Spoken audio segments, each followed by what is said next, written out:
Maybe we could speak about for a few moments here together, you and me and that famous fence post. I don't know why famous. Facebook sends me this picture. I'm going to have to figure out why they do that. Maybe we could speak about the space between two thoughts. I don't know if you've ever considered that there's a space between thoughts. And in that space, there's no feelings. There's no anger. There's no jealousy. There's no greed. There's no have to be right. There's no need to control. There's only ecstasy, if you will. The ability to observe what is and live within those parameters.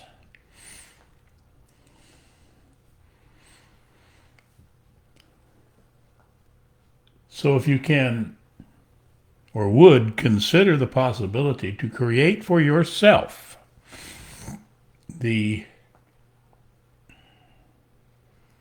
possibility for discovering the space between two thoughts, the space where one thought ends and another thought begins. Now, I must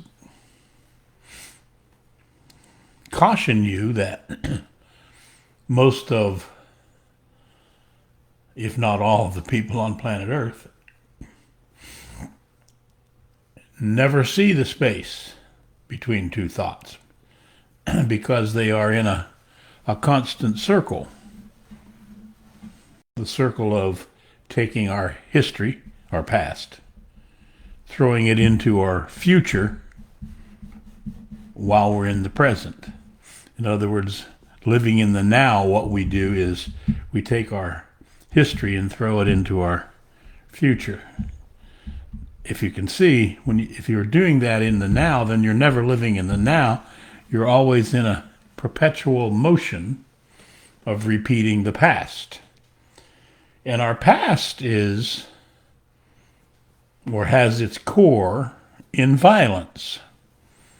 So the only possibility we have in the repetition of violence is violence. And violence has an end to it when it puts an end to itself. In other words, the core of our present consciousness is violence, and the only manner in which it can end is through violence. What does that book say? Live by the sword, die by the sword. I don't know whether that's in the Bible or not. I think it's maybe not. Peace begets peace.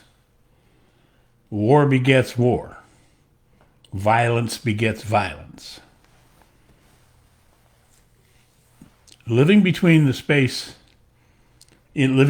between two thoughts is the space of being free, because there's no suffering there. There's no misery there. There's no past there. There's no future there. In the space between two thoughts, bam, there's only now, right now. Boop, boop, boop. However, as I said before, we're so busy taking our history, our beliefs, God belief, Muslim belief, Democrat, Republican, mother, father, brother, sister, all those beliefs that we hang on ourselves, and we throw them into our future while in our present, which means we're never in the now. So if you care to as I do 100%, create peace on earth, then first, internal peace must be created. You need to create peace within yourself. So here's my challenge. Here's my suggestion. Here is what I would see if you care to see if you can do. See if you can discover the space between two thoughts. Keep in mind that you're in an ever repetitious or repeating circle. So, discovering the space between two thoughts might be a bit of a challenge for you. Wait a minute. Was that Fred? Fred Kent. Howdy, howdy. Fred's got real thick shoes. They got glue on them because he's from down under. I don't know how he stays on the planet. He's down there in Australia. So, this consideration that I am presenting to you is it possible for you to create for yourself the possibility for you to discover the space between two thoughts? I say it that way. By the way, if you have to stop this recording and rewind it and listen to that again, that would be perfect.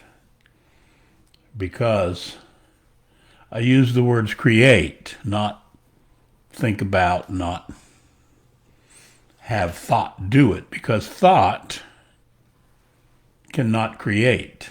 Thought can only invent.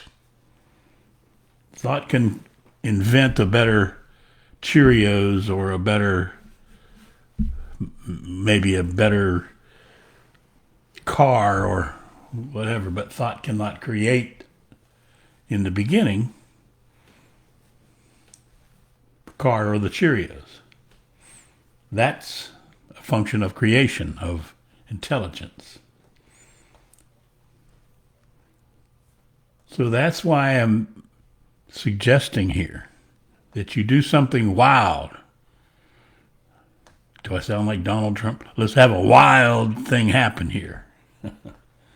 And that wild thing I'm suggesting is that you create within yourself the possibility for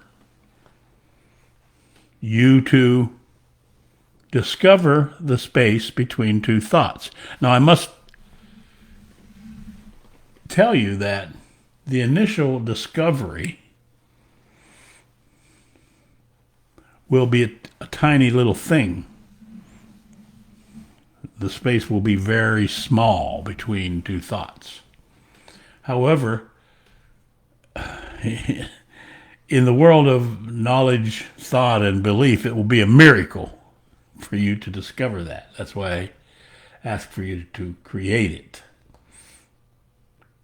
If you discover that tiny little dollop, it's tiny, then you have the possibility for the expansion of it, to open it, so that then your life can begin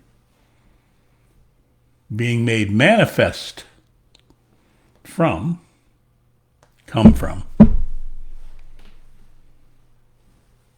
the space between two thoughts. And if you recall what I said earlier, the space between two thoughts has no feelings. It has no jealousy. It has no anger. It has no fear. It has no greed. It has no grab them between the legs. It doesn't have any rape, sexual molestation, murder. So what would your life look like if you began manifesting it from the space between two thoughts. You see, because the space between two thoughts has nothing in it.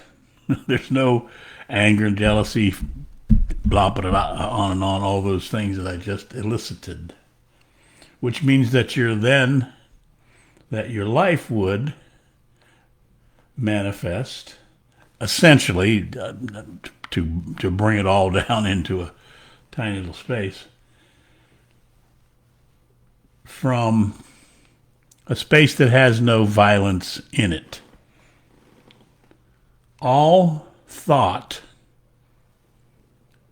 has violence at its core, because all thought is of our past. As a matter of fact, these words that I'm using are of thought. They were invented long before I was ever born, long before you were ever born. Now, way back, thousands of years, somebody created something, in some manner. Language was created. And then what we're doing now happened. And the truth about that is, each generation gets a little dumber than the generation before, because knowledge, thought, and belief keeps expanding. And the greatest deterrent to creation and intelligence, truth, is knowledge, thought, and belief. And they keep expanding. The greater knowledge, thought, and belief expands, the smaller the space between two thoughts is, which is creation, intelligence, and truth. So, my query is, it sounds a little like I'm calling somebody a name, doesn't it?